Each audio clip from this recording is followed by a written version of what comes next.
Welcome to A New View. We are Restored Ministries, and this week on A New View, we're going to talk about how do we handle conflict. You know, the holidays are coming up. There's conflict.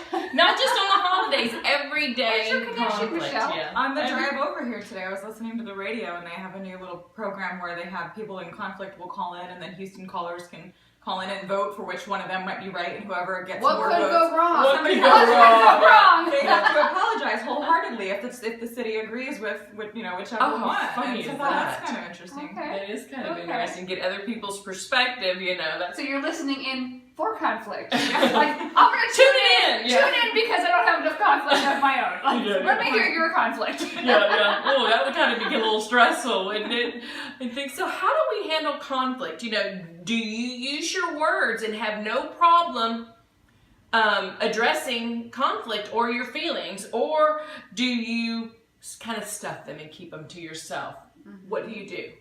I'm on both ends of the spectrum. I've been a stuffer, and then the Lord will tell me, you need to speak that, even though you know it's going over like a turd in the punch bowl. You know it is. It's not going to be pretty, but you do it and things. But I think it comes back to when we handle conflict.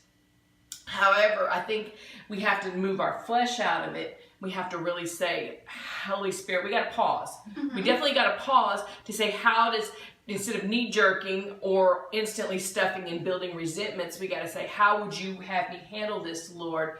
But I think a lot of times, and I lost my train of thought. We're live here. We're live. But, going back. But, you know, I think that when we do that, it's a little bit easier for us to handle the conflict a little bit better instead of just, you know, either ignoring it or going full guns blazing that, you know, I'm right or you're wrong or nanny boo-boo or whatever it is. Well, I had some great advice from a woman who was in our Bible study. This is a few years ago, and it was fantastic. So I'm going to share it with you all, and it's not mine again. It comes from someone else. So she said, whenever you're in a conflict, just say,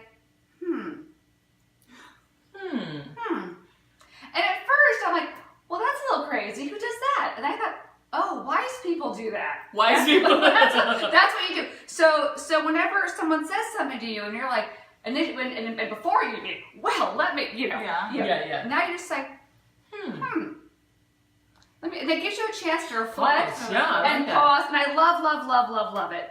And it's perfect because it gives me time to pause and reflect. But it also lets the person know that I'm not okay. Mm-hmm. You know, so you are saying processing. I'm processing while giving them nothing to come back. Yeah. I'm either processing or praying, keep my mouth shut. Yeah. It's kind of like when on your phone when it's like uploading. Yes. That's me in the Oh, that's a cute visual. Yes. So that's where I'm at with that, and it's great for me because oftentimes I'm in conflict when I don't really have an opinion.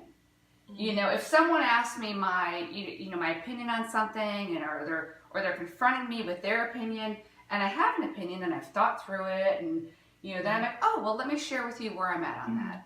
You know, but if they come at me, and oftentimes I'm going to tell you, it is my children, because with the teenagers, and then you want to pull the mom card because I said so, and there's no open for debate. But I don't know what they're talking about. So especially with my senior in high school. He'll ask if he can go somewhere and do something. I have no idea what the thing is they're doing. And I have no idea where the place is. And it's just because it wasn't there last year. This is a new thing. New ground, yes. And I don't even know. And so if I'm tired or if I'm on a new diet and a little grouchy, my answer is no. Right. Because I don't know what you're talking about. But you know, if I take some time, I think, I've never heard of that before. Tell me about that.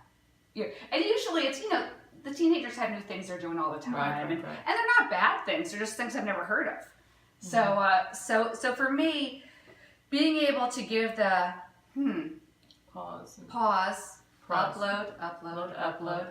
Let me think about That's it. Good. You and not let me think about it. Go wait till the next day. But just give me 30 seconds.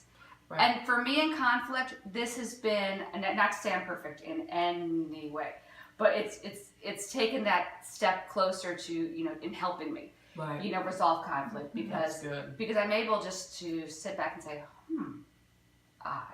Okay, let's talk about it. Exactly.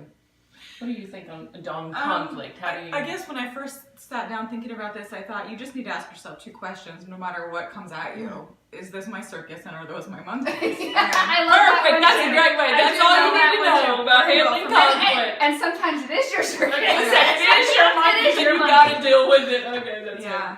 But there was a TED Talk I watched recently, and I think it was Campbell and Clark that were together speaking on this, and they basically, you always look at conflict in the negative, but is it really? Mm-hmm. Right. That's a good point. Because it could be, That's a good point. it could just be a misunderstanding, and once you pause and process, you know, like your kids, and then you say, okay, I get some more information, then okay, my perspective maybe has changed. But what about even like an iron sharpens iron conflict? I love that. Like, let me go ahead and challenge you on this with a conflict, and let me sharpen your iron.